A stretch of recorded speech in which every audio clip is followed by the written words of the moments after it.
Bukan untukmu. Chapter 23. Harapan Sena. Setelah menghubungi Bintang dan merasa sedikit tenang, Sena pun menghubungi Doni seperti niatnya di awal. "Halo, ada apa teh?" tanya Doni dari seberang telepon. "Don, minggu depan teteh mau dioperasi. Ibu bisa ditinggal nggak? Teteh mau minta temenin nanti di rumah sakit. Nanti teteh cari uangnya buat ongkos kamu." Ibu adalah panggilan untuk nenek, karena sejak kecil Sena dirawat oleh neneknya. Jadi Sena memanggil neneknya dengan sebutan ibu dan diikuti oleh kedua adiknya. Nanti coba Doni tanya. Doni adalah adik pertama Sena dari ayah yang berbeda. Setelah memutuskan berhenti bekerja di Kalimantan, Doni menemani dan menjaga neneknya yang sudah tua dan sakit-sakitan. Meskipun Doni anak laki-laki dan masih muda, tapi dia rela memberikan waktunya untuk merawat sang nenek. Sama seperti Sena, Doni pun dirawat oleh neneknya sejak kecil. Baik Doni maupun Sena lebih dekat dengan sang nenek dibanding ibu mereka. Ibu Fatimah memiliki 2 orang anak, Sita ibunya Sena dan juga Hadi. Semenjak mereka memiliki keluarga sendiri, mereka tidak tinggal lagi dengan ibu Fatimah. Sita tinggal di Cianjur, ikut bersama Adi suaminya, sedangkan Hadi tinggal di Bogor bersama ketiga anak dan istrinya. Kedua anak ibu Fatimah bukan tidak mau merawat ibu Fatimah yang sudah tua dan sakit-sakitan. Hanya saja ibu Fatimah sendiri yang menolak untuk tinggal bersama anak-anaknya karena berbagai alasan. Dan salah satunya adalah merasa tidak nyaman dengan sikap menantunya yang terkadang bersikap sinis terhadapnya. Jadi ibu Fatimah memilih tinggal sendiri di kampung, di sebuah desa kecil yang berada di Kabupaten Garut.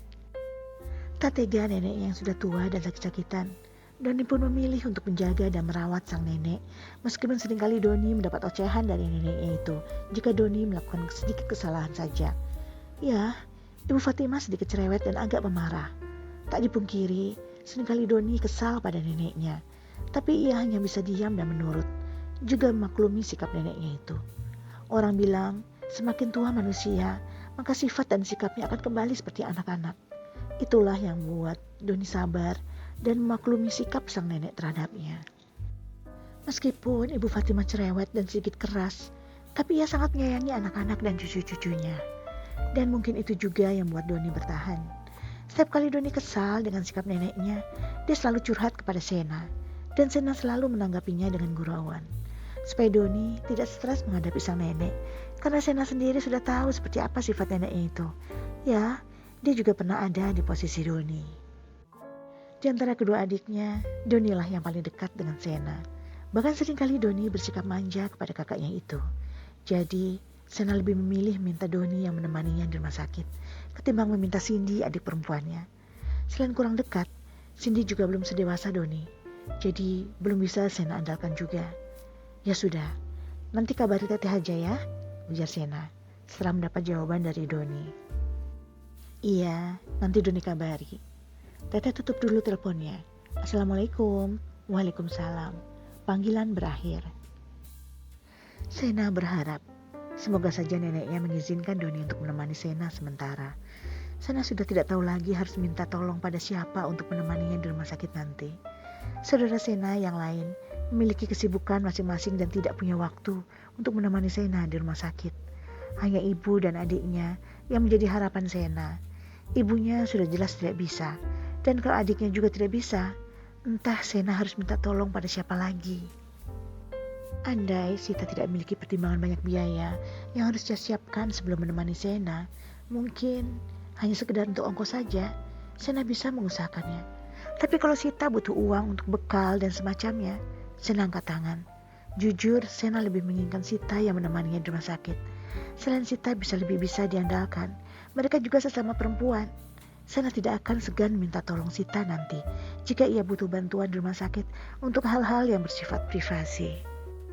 Sedangkan Doni, meskipun dia sangat dekat dengan adiknya itu, Sena pasti akan merasa segan untuk minta tolong hal yang bersifat privasi karena perbedaan gender. Tapi kalau hanya adiknya yang bisa, Sena bisa apa? Ia akan tetap melakukan sendiri segala hal yang bersifat privasi, meskipun ada adiknya yang menemani. Sudahlah, itu tidak penting untuk dipikirkan saat ini. Seandainya Doni bisa menemaninya saja, Sena sudah merasa senang. Setidaknya ia tidak sendirian dan tidak merasa hidup sebatang kara. Ia pun berdoa kepada Tuhan. Tuhan, tolong sehatkan ibu. supaya dia bisa mengizinkan Doni untuk menemaniku nanti di rumah sakit. Sementara Sena sedang harap-harap cemas di tempat lain, Bintang masih termenung di depan komputernya. Kekhawatirannya terhadap Sena yang tiada habisnya membuat Bintang selalu berpikir keras. Jika saja Sena mau menerima bantuannya, mungkin Bintang bisa sedikit tenang. Tapi Sena yang keras kepala sulit sekali ia bujuk. Sena benar-benar membuatku kesal. Aku mencintaimu, Sena. Apa kau tidak mengerti itu? Aku khawatir padamu. Aku hanya ingin berikan yang terbaik untukmu. Tapi kau selalu saja menolaknya. Bintang menginjak pangkal hidungnya. Ia sungguh dibuat pusing dengan keras kepalanya Sena. Bintang lalu menarik napasnya dalam-dalam dan menghembuskannya sedikit kasar sebelum ia kembali melanjutkan pekerjaan. Saat ini Bintang sedang menggarap novel baru yang menceritakan kisah cinta teman kecil yang harus terhalang status sosial dan keyakinan. Mario yang merupakan putra dari seorang pejabat dan beragama Kristiani harus berjuang keras mendapatkan restu kedua orang tuanya untuk berpindah keyakinan supaya bisa menikahi Hafisa yang merupakan teman masa kecilnya yang berasal dari keluarga sederhana. Bintang sudah membuat outline untuk novelnya itu sampai ending. Ya hanya tinggal mengembangkan ceritanya saja. Namun tetap saja, meskipun hanya tinggal mengembangkan cerita, tidaklah mudah.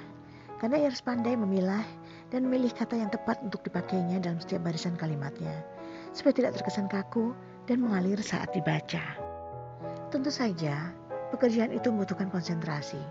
Namun, jika saat ini pikirannya penuh dengan kekhawatiran terhadap Sena, Bintang tentu saja sulit untuk berkonsentrasi, sehingga ia berulang kali mengganti kalimat yang sudah diketiknya. Karena merasa kurang pas dan terkesan kaku saat ia baca ulang. Karena kurangnya konsentrasi, pekerjaannya jadi lebih lama. Sampai tak terasa, jam sudah menunjukkan pukul 01.13 WIB. Bintang yang merasa pekerjaannya akan menjadi kacau jika ia paksakan dengan pikirannya yang tak mampu berkonsentrasi pun memilih untuk beristirahat. Ia melepas kacamata yang sejak tadi bertengger di batang hidungnya, lalu mematikan komputer dan membawa langkahnya keluar dari ruangan itu menuju ke kamarnya. Sesampainya di sana, Bintang langsung merebahkan tubuh di atas kasur empuknya dan mencoba untuk tidur. Namun sial, pikirannya yang ramai dengan kekhawatirannya terhadap Sena membuat Bintang sulit untuk tidur. Astaga, bagaimana ini? Aku tidak bisa tenang kalau terus seperti ini. Apa aku ke Bogor saja?